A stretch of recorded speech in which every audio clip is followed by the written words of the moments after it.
Speaker, I'm from a zone, and none of the southeast and other zones are captured in this particular place. And this is a national budget. We have to look at it critically.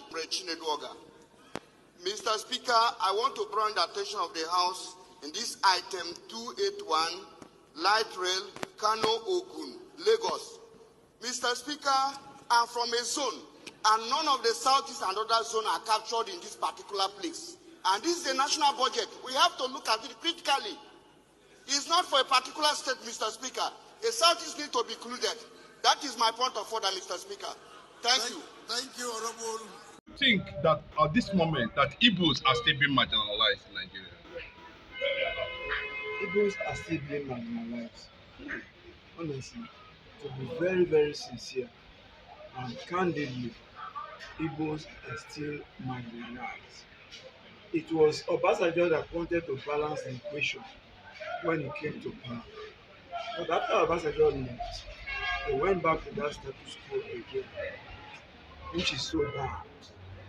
And if it is true that the entire Southeast is being excluded from the budget, then it means the Igbos have their full right to actually agitate for a biafra state. And then there should be no need for anybody to deprive them of their right. If you are treating them as if they are not Nigerians, so they have right to agitate for their own state. And if they have right to agitate for their own state, then you can say, okay, now you can go. Let us sit down and discuss it. Obasanjo told Buhari when Buhari was there, call Nnamdi Kanu, is a son to you. Bring him to the table. Ask him what does he want. And then finalize with him and then move ahead from there. Now Tinubu is there. Bola Ahmed Tinubu is there. You have not even invited Nnamdi Kanu and sit him down to discuss the issue of either Biafra or of his own personal agitation or fight for freedom of the entire Southeast indigenous. That is my take, and something must be done. In fact, I still doubt if that is true. Yes, it was reported as a video evidence to that where the Speaker of Abbas was called into order on the issue of the budget. We are excluded completely, and there's already agitation in that regard. And people are asking, is it a deliberate attempt from Bola Ahmed Tinubu? Does Tinubu actually hate Igbos? If it is so, then it is a deliberate act. Because this is the first time we are hearing such things like this. We have 6 zones, 6 geopolitical zones in Nigeria. And Southeast has been existing for long. In fact, Southeast is one of the earliest regions that we have in this nation. And for the whole Southeast to be excluded from the budget of 2025, then it's a deliberate act. Nobody should come out and say it was an error, or it was erroneous, or it was a mistake. It's deliberate. And if this happened in the time of Bola Ahmed Tinubu, who happened to come from the south, and then one of the southern region, which is Southeast, is being excluded from the body, then it's unfortunate. We are still on national issue. Yes. You saw Nnamdi Kanu's outburst at the court. No judge is ready to try his case. The federal government has been told by different ethnic nationalities to release Nnamdi Kanu. A revelation coming from the Congressman Scott Perry alleged that money that was used, Boko Haram was being sponsored, Fulani herdsmen was being sponsored by Obama and Biden, and Buhari. Tinubu were also in that radar. Is Nnamdi Kanu a threat to these people? Because the law, it is clear the law is not holding Nnamdi Kanu anymore. What's your reaction to that? If we want to talk about who and who is a threat to Nigeria, then we talk about the Boko Haram and their leaders. Some are dead today and some are still alive. Nnamdi Kanu has never been found with any weapon at any given time. And the weapon that Nnamdi Kanu has is just the words of his mouth, you know, and all what he is saying, and people are following him. He has large followers, and that is what is standing as a threat to the federal government, his followership.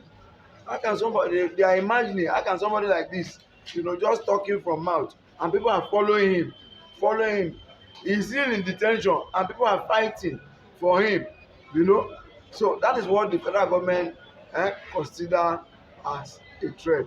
Honestly, I tell you the truth that even when Jonathan was in power, Jonathan said that Boko Haram are inside his government, that they infiltrated into his government. And we were trying to identify those who are those agents. If not that actually that, there are agents of Boko Haram in the government, why has the war of Boko Haram has not ended up till now? How do they get their arms? Which helicopter, which aircraft normally supply their arms? How do they get all the motorcycles that they use in invading communities?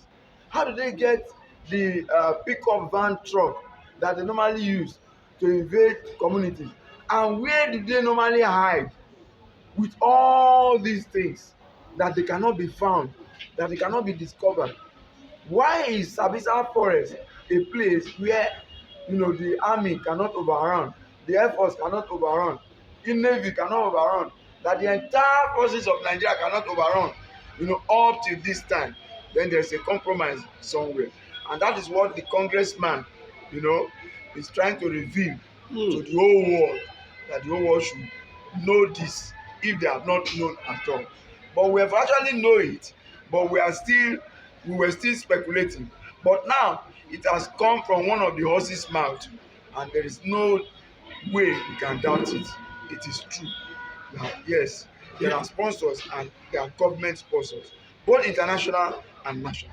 Yes, he mentioned different sects, terrorist organization. IPOB was not mentioned in that. But in Nigeria, they see IPOB as a terrorist organization. Nnamdi Kanu is fighting, and the boldness in the court last time, are you seeing confrontation? Was it confrontation, or Nnamdi Kanu was just being, I don't want to use the word, ignorant of the Nigerian factor? How will you react to that, sir? Call it anything, whether confrontational or not confrontational. When you are held in detention, for a long time and unlawfully, if you come to court, yes, you can turn it to anything to defend yourself. And you have to be vocal, remove fear from it, stand firm in what you believe in and what you trust in. And with that, anything they like, they call it. Now many of the judges, which judge do you even want to bring now? After bringing all that judges, all the judges of Nigeria, they're not interested. Where is the judge you want to bring now? And every one of them that have been brought have not indicted Nnamdi Kanu for any reason whatsoever. They've always, discharged him. They've always freed him from these charges, and then you still have the man there. The reason for holding the man, is do I call it now? I don't want to call it American wonder, because we are not Americans. I want to call it African wonder that Nigeria has just turned out to be. That is the reason why they are holding Nnamdi Kanu, and they don't have any reason to hold him. Nnamdi Kanu, I encourage him to stand firm, to be very bold, and confront every forces that is working against his release. Confront them headlong, whether in the court or outside the court premises, in any way whatsoever. They should be confronted until he is released. Yes, there are many other ethnic groups that are saying release Nnamdi Kanu. Even me that is talking today, I'm an Yoruba man, I'm not an Igbo man. You understand? I'm from Delta State. Yes, and I'm standing firm to say Nnamdi Kanu is overdue for release, from detention. There's no reason keeping him there. They should go and look for the Yusufs of Boko Haram. They should go and look for the head of ISIS that are in Nigeria. They should go and look for all those people and go and detain those people. The reason why the congressman did not list IPOB as terrorist organization is because IPOB is not a terrorist organization. It is the Nigerian factor that term IPOB as a terrorist organization. So today, IPOB is an agitative organization. They are agitating for their own state. They want to be free. If you don't want us to participate actively in the governance of Nigeria, then let us go, and remain in our own state or country and say yes, this is where we belong. So that is the truth of it. To me and for me and for Nigerians, IPOB is never a terrorist organization. Lastly, sir, before we'll let you go on this platform this morning, and thank you for those insights. The Northerners are saying Tinubu is a burden. The Middle Belt are saying we are in support. The Southeast are already writing their will, maybe for or against Tinubu. Today, Tinubu seems to have been losing his political grip in the north and, of course, in some parts of the south. Is Tinubu really a failure? Right from the very first day that Tinubu came into government, he failed. He planned to fail.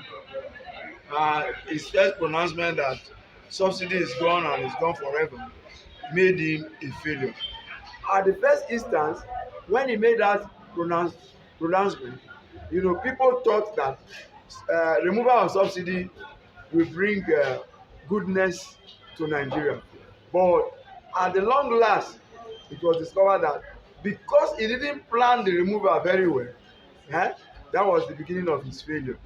And since that time till now, he continued to fail, and he's still failing because things are not going well with Nigerians at all. And I'm very enlightened, and delighted also that the North are complaining at this time. They were the one that mobilized for Tinubu to come into power. They mobilized against even the South that were saying this man, we know him. Nothing good will come for him if he enters there. But they said no, that they want him there. And I remember that before now, he was sharing rice to them, that he put his own picture or insignia in the rice. I was sharing it for them before the election, and they were all happy to receive the rice. And now they have finished eating the rice, and now it's paining them. Do you understand? So now that it's paining them, let us see how they will be able to mobilize and work against it come 2027. If they are just crying wolf wolf now, and when 2027 come and they receive rice again or indomie, or fertilizer or any of those sort of things that will make them to say okay, we want to vote for this man again, then we know that they will continue to remain backward in that area that they have always remained in. Yes, they are backward. Poverty is ravaging the north so much, and it has been ravaging the north up till today. And that is the reason we have those different groups, that are fighting themselves in the north, fighting themselves seriously in the north, and we are stopping them not to ever infiltrate into the south, because we don't need such thing in the south. In any region of the south, we don't need such thing. So there, I think I should repeat myself again. I've said this before on so many platforms, that the north should try hard and make sure that they quell all the groups that are causing troubles in the northern states today. Let that one be their priority, and by the time they achieve that, they can now sit down and plan and see whether, oh, are we following this Tinubu that is already failing, or who are we going to follow in the next election that is coming.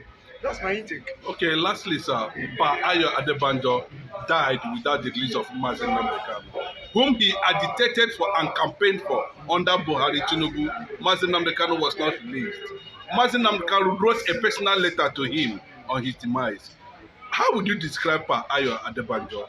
A lot of people celebrated him. Oh, it was wonderful. It's wonderful. We lost a rare gem of a man, you know, a man who decided to void himself of any tribal sentiment whatsoever, and then speak the truth. He looked at himself and said, how old I am? Eh? 90 something years? Is it now that I will not speak the truth? And he stood for the truth, eh? And died while speaking the truth. And his family said he died peacefully. Yes. He slept and took off like that. And why would people not celebrate him? I saw in the paper yesterday the photograph of my daddy Gio, Adeboye, in his residence, you know, going to condole the wife. And I also saw Peter Obi also there. You know, I saw Peter Obi also in that picture together with Pastor E.A. Adeboye, General Pastor of the Christian Church of God. Yes, there is need for everybody to celebrate such a man, such a Yoruba man that carved himself out and said, no, no, I stand for this truth, and he continued to stand for the truth. He even campaigned for Peter Obi to be president of Nigeria, and he still believed till his death that Peter Obi won the election, if not that manipulation took place. Nigerian manipulation, Nigerian political manipulation, INEC manipulation, you know, and forces that don't want good to come to Nigeria manipulated the election and gave it to whosoever they wanted to give it to, so that Nigerian boat will continue to sink. And that is why we are still sinking up to now. It's quite unfortunate. Thank you, sir.